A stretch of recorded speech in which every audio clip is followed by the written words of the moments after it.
ചാനലിനെ സപ്പോർട്ട് ചെയ്തുകൊണ്ടിരിക്കുന്ന എല്ലാ സുഹൃത്തുക്കൾക്കും പ്രശ്നങ്ങൾ പറഞ്ഞാൽ യൂട്യൂബ് ചാനലിലേക്ക് സ്വാഗതം.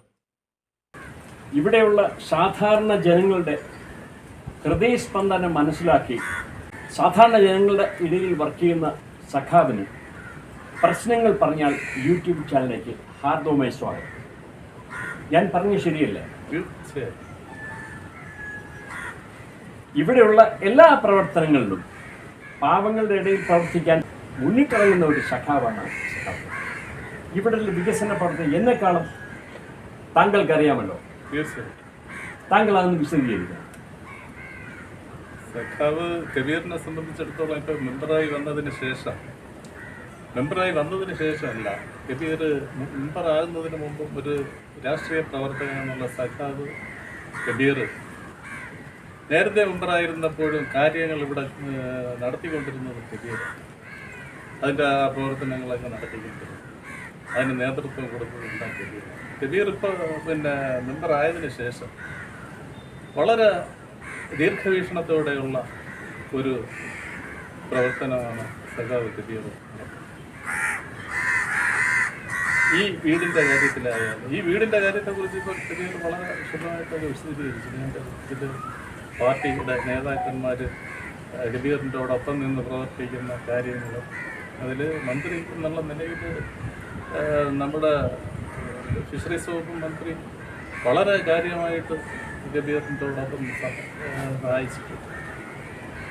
പുള്ളിയുടെയും കൂടെ ഒരു വളരെ നല്ല സഹായം കിട്ടിയിട്ടുണ്ടെന്നാണ് ഞാൻ മനസ്സിലാക്കുന്നത്. ഞാൻ ഒരു ഇവിടെ ഈ ഇതുമായിട്ട് ബന്ധപ്പെട്ട് ഞങ്ങൾ ഒരു സർവേ നടത്തുന്നു.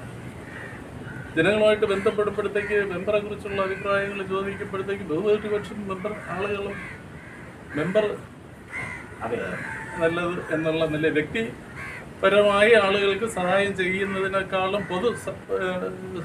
സാമൂഹ്യപരമായ പൊതുകാര്യങ്ങൾ വളരെ കൂടുതൽ ശ്രദ്ധയോടെ ചെയ്യുന്ന ഒരു സഖാവാണ്. ജനങ്ങളുടെ ഇടയിൽ വേർതിരിവില്ലാതെ ചെയ്യുന്നതാണ് സഖാവിന്റെ പ്രത്യേകത. അതെ, ഇതാണ് എനിക്ക് പറയാൻ. എന്തായാലും ഇത്രയും സമയം താങ്കളുടെ ഒരു വിലപ്പെട്ട സമയവും പ്രശ്നങ്ങൾ പറഞ്ഞാൽ എന്ന യൂട്യൂബ് ചാനലിലേക്ക് വിനിയോഗിച്ചതിന് വളരെ നന്ദി. നമസ്കാരം.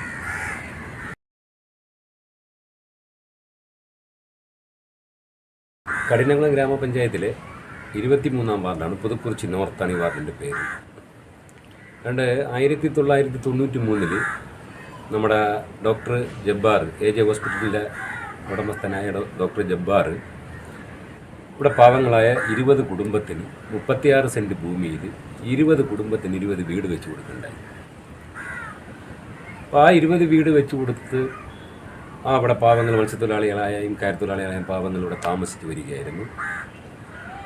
താമസിച്ച് വരുന്നതിൻ്റെ ഭാഗമായിട്ട് ഈ വീട് വളരെ ശോഷണ അവസ്ഥയിൽ, അതായത് വളരെ മോശപ്പെട്ട അവസ്ഥയിൽ താമസിക്കാൻ പറ്റാത്ത ഒരു സ്ഥിതിവിശേഷം വന്നു. മാറി മാറി പല മെമ്പറും പഞ്ചായത്ത് ഭരണസമിതികളും വന്നിട്ട് പോലും ഇവരെ തിരിഞ്ഞടിക്കുകയാണ്. എന്താണ് ഇവരുടെ താമസ സൗകര്യത്തിനുള്ള ബുദ്ധിമുട്ട് എന്നും പോലും പരിശോധിക്കാൻ തയ്യാറാവാത്തൊരു സ്ഥിതിയിലേക്കാണ് നീങ്ങിക്കൊണ്ടുള്ളത്.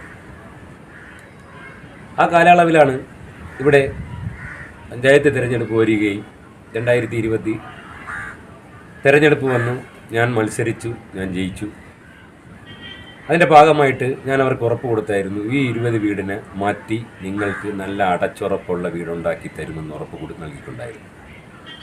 അതിൻ്റെ ഭാഗമായിട്ട് ഫിഷറീസ് മന്ത്രിയെ കണ്ട്, സജി ചെറിയാൻ സാറിനെ കണ്ട് സംസാരിക്കുകയും അദ്ദേഹം ഈ വീടുകൾ വന്ന് സന്ദർശിച്ചുകൊണ്ട് വേണ്ട ആവശ്യമായ നടപടികൾ സ്വീകരിക്കാമെന്ന് പറയുകയും ഒരു സുപ്രഭാതത്തിൽ അദ്ദേഹം വരികയും വന്ന് സന്ദർശിക്കുകയും ഈ പാവങ്ങളെ കണ്ട് ഈ വീടിൻ്റെ അവസ്ഥകൾ കണ്ട് അദ്ദേഹത്തിന് തന്നെ അത് വളരെ ബുദ്ധിമുട്ടായി തോന്നിയതിൻ്റെ ഭാഗമായിട്ട് അദ്ദേഹത്തിൻ്റെ ഫണ്ടിൽ നിന്നും ഫിഷറീസ് വകുപ്പിൽ നിന്നും 80 ലക്ഷം രൂപ അനുവദിക്കുകയും ഞങ്ങളുടെ കഠിനകുളം ഗ്രാമപഞ്ചായത്ത് ഭരണ പ്രതിവശം തന്നെ എല്ലാവരും ഒറ്റക്കെട്ടായിട്ട് നിന്നുകൊണ്ട് 80 ലക്ഷം രൂപ പഞ്ചായത്ത് ആസ്തി വികസന ഫണ്ടിൽ നിന്ന്, ഓൺ ഫണ്ടിൽ നിന്ന് വയ്ക്കുകയും ചെയ്തു.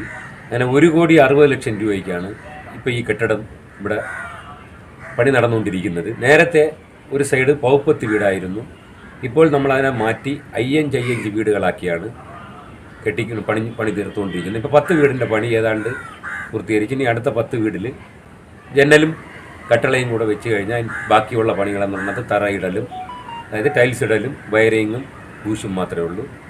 അത് എത്രയും പെട്ടെന്ന് ചെയ്യുന്നതായിരിക്കും. പക്ഷേ ഇതിനാവശ്യമായ ഫണ്ടുകൾ എന്ന് പറഞ്ഞാൽ ഇപ്പോൾ നിലവിൽ 1,60,00,000 രൂപയാണ് വെച്ചെങ്കിലും ഏതാണ്ട് GSTയും ടാക്സും കൂടെ ആയിട്ട് ഏതാണ്ട് 41 ലക്ഷം രൂപ പോയിട്ടുണ്ട്. 1,19,00,000 രൂപയുടെ വർക്കാണ് ഇപ്പോൾ നടന്നുകൊണ്ടിരിക്കുന്നത്. നമ്മളെ എസ്റ്റിമേറ്റ് തുക അനുസരിച്ചാണെങ്കിൽ 1,60,00,000 രണ്ട് ഫണ്ടും കൂടെ ശേഖരിച്ചു വരും. പക്ഷേ ഇതിനകത്ത് GSTയും ടാക്സും ഉണ്ട്. അങ്ങനെ വരുമ്പോഴത്തേക്ക് ഏതാണ്ട് 41 ലക്ഷം രൂപയോളം ഇതിനകത്ത് കുറവ് വരികയാണ്. ബാക്കി 1,19,00,000 രൂപയുടെ പ്രോജക്റ്റാണ് ഇപ്പോൾ ഈ വർക്കാണ് നടന്നുകൊണ്ടിരിക്കുന്നത്. ഇനി ഈ പണി മുമ്പോട്ട് പോകണമെന്നുണ്ടെങ്കിൽ ഏതാണ്ട് ഒരു 60 ലക്ഷം രൂപ 50 ലക്ഷം രൂപയ്ക്ക് അകത്ത് വേണ്ടി വരും. അതിന് പല മേഖലയിലും നമ്മൾ ബന്ധപ്പെട്ടിട്ടുണ്ട്. ഫിഷറീസ് വകുപ്പ് മന്ത്രിക്ക് തന്നെ ഞാൻ പോയി മന്ത്രിയുടെ ഓഫീസിൽ ഞങ്ങൾ ഇതേപോലെ ഈ വീടിൻ്റെ പണി തീരാത്ത അവസ്ഥയിലാണ്, തീർക്കാനുള്ള ആവശ്യമായ സാമ്പത്തികം സഹായിക്കണമെന്ന് പറഞ്ഞ് ആവശ്യപ്പെട്ടിട്ടുണ്ട്. ബാക്കി സന്നദ്ധ സംഘടനകളെ ഞങ്ങളിങ്ങനെ സമീപിച്ചുകൊണ്ടിരിക്കുകയാണ്. എത്രയും പെട്ടെന്ന് ഈ പണി തീർത്ത് കൊടുക്കാനാണ് ഞങ്ങൾ ആഗ്രഹിക്കുന്നത്. എന്തായാലും ഈ ഭരണസമിതിയിനകത്ത് ഈ വീടിൻ്റെ താക്കോൽ ദാന ചടങ്ങുകൾ ഉണ്ടായിരിക്കും. അതിനകത്ത് വേറെ മാറ്റമൊന്നുമില്ല. അതിനോടൊപ്പം തന്നെ പറയാനുള്ളത്, ഈ ഫിഷറീസ് വകുപ്പിൻ്റെ സാമ്പത്തികം കണ്ടെത്താനും പഞ്ചായത്തിൻ്റെ ഫണ്ടുകളിൽ വയ്ക്കാനും ഏറ്റവും കൂടുതൽ ഇടപെട്ടത് CPMൻ്റെ ജില്ലാ സെക്രട്ടറി ജോയ് സഖാവ്, ഏരിയ സെക്രട്ടറി ജലീൽ സഖാവ്, പിന്നെ അന്നത്തെ LC സെക്രട്ടറി ആയിരുന്ന കഠിനംകുളം സാബു, സ്നാഗപ്പൻ സഖാവ്.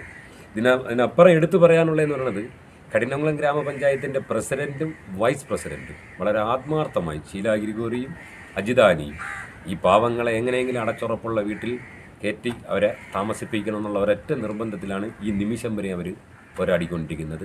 അവരുടെ പരിശ്രമമാണ് ഇത്രയെങ്കിലും കൊണ്ട് എത്തിക്കാൻ കഴിയുന്നത്. വാർഡ് മെമ്പർ എന്നുള്ള നിലയ്ക്ക് പരമാവധി അവർക്കൊടൊപ്പം നിൽക്കാനേ എനിക്ക് കഴിഞ്ഞുള്ളൂ. ബാക്കി എല്ലാ മേഖലയിലും എവിടെ പോയാൽ എങ്ങനെ കാര്യങ്ങൾ നേടാൻ കഴിയുമെന്ന് ശ്രമിച്ചതും ഈ വൈസ് പ്രസിഡൻ്റ് ഒരൊറ്റ കഴിവാണ്. അതിനകത്ത് ഒരു തർക്കവും ആർക്കും എതിർക്കാനും അവസ്ഥയാണ്. അതുകൊണ്ട് പരമാവധി ഇതിനകത്ത് സപ്പോർട്ട് ചെയ്തവർ തന്നെ വീണ്ടും ഇവരെ അതായത് അടച്ചുറപ്പുള്ള വീട്ടിൽ കയറ്റി താമസിപ്പിക്കാനുള്ള ഒരു ഇടപെടലും കൂടെ നടത്തണമെന്നാണ് നേതാക്കന്മാർക്ക് അടുത്തായിരുന്നാലും, പഞ്ചായത്ത് പ്രസിഡന്റിനോടായിരുന്നാലും, പഞ്ചായത്ത് വൈസ് പ്രസിഡന്റിനോടായിരുന്നാലും, ബാക്കി എല്ലാ മെമ്പർമാരും കഠിനംകുളം ഗ്രാമപഞ്ചായത്തിൻ്റെ 23 മെമ്പർമാരോടും പറയാനുള്ളത് എനിക്കിതാണ്, മെമ്പർ എന്നുള്ള നിലയ്ക്ക്. കാരണം ഇവിടെ ഇവരെ സഹായിക്കാൻ വേറെ ആരുമില്ല. കാരണം ഇതിനകത്ത് താമസിക്കുന്നവരെന്നുള്ളത് ഏറ്റവും കൂടുതൽ ഇതിനകത്ത് ആണുങ്ങൾ ഈ കോവിഡ് ബാധിച്ച് മരണപ്പെട്ടു. ഇപ്പം 3-4 ആണുങ്ങളെ ഈ 20 കുടുംബത്തിനകത്തുള്ളൂ. ഇതിനകത്ത് വരുമാനം എന്ന് പറയുന്നത് നേരത്തെ കയർ മേഖലയും മത്സ്യമേഖലയായിരുന്നു. നമ്മുടെ ഈ മേഖലയെ സംബന്ധിച്ചാണെങ്കിൽ മത്സ്യമേഖല എന്നുകൊണ്ട് ഇവിടെ എൻജിൻ ഘടിപ്പിച്ച വള്ളങ്ങളൊന്നുമില്ല, കമ്പവല വള്ളങ്ങളേ ഉള്ളൂ. അതിൽ പോയി ഇപ്പം ഈ 3 മാസ കർക്കിടക കാലഘട്ടത്തിൽ അവർക്ക് തൊഴിൽ പോലും ചെയ്യാൻ പറ്റാത്ത സ്ഥിതിയാണ്. 2 കയർ മേഖല പൂർണ്ണമായി സംഭവിച്ചു. പിന്നെ ഇപ്പം ആശ്രയം എന്ന് പറയുന്നത് തൊഴിലുറപ്പിൻ്റെ പദ്ധതിയിൽ ജോലി ഉണ്ടെങ്കിൽ മാത്രമാണ് ഈ പാവങ്ങൾ ജീവിച്ചു പോകുന്നത്. അപ്പം എന്നെ സംബന്ധിച്ച് പറയുകയാണെങ്കിൽ ഈ വാർത്ത കേൾക്കുന്നവർ ഗവൺമെൻറ് ആയിരുന്നാലും മറ്റേ സന്നദ്ധ സംഘടന ആയിരുന്നാലും പരമാവധി സഹായിച്ച് ഈ കുടുംബങ്ങളെ അടച്ചുറപ്പുള്ള വീട്ടിൽ കടത്താനുള്ള ഒരു സംവിധാനം ചെയ്യണമെന്നാണ് എനിക്ക് പറയാനുള്ളത്.